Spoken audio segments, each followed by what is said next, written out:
darbu pie savas personāla izstādes. Atsauce bija uz krāsojumām grāmatām pieaugušiem, un tagad es gatavojos dalībai listē Bāzelē jūnija vidū. Projekts, ko es realizēju bijušajā Nacionālajā bibliotekā, Survival Kit ietveros, tad tagad būs tādas pārvadājama fragmenti. Es veidoju formas, leju formās, un tad vienkārši strādāju ar formu. Es sevi uzskatu par gleznotāju, bet, protams, arī strādāju dažādos citos mēdījos. Tas, uz ko es atsaucos, ir attēls. Es arī mēģināju atrast pirmsākumu, kad es to sāku izmantot. Un principā sākums bija tieši ar manām pirmajām personāla izstādēm, kuras es veidoju kā gleznotāja. Attēlis izmantoju veidojot gleznas. Attēls bija mana vecātēva fotokolekcija, atsaucoties uz personīgo un kolektīvo atmiņu pārstrādi. Principā tas attēls visu laiku ir klāt esošs. Pagājušajā gadā, piemēram, izstādē, kurā tika kombinēta glezna un attēls pa pāriem, un tad viņi veidoja vienotu stāstu.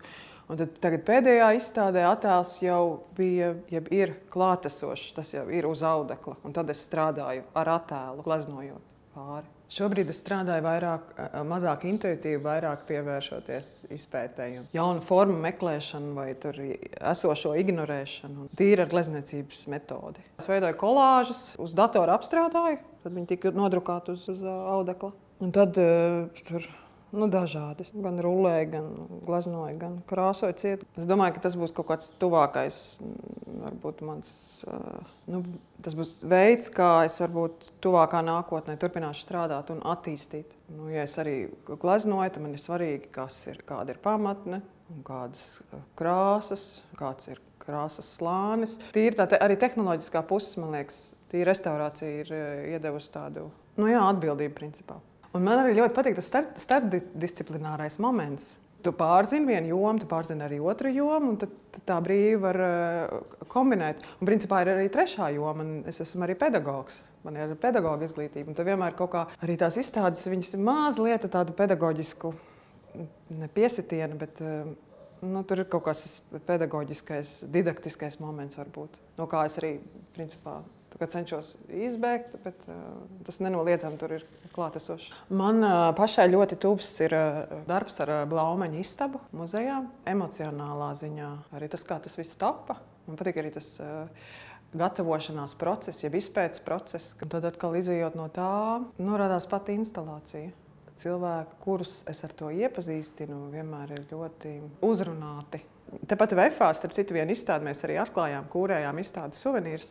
Tad mēs izdomājām, ka daļa no tā atklāšanas pasākuma varētu būt dziedāšana.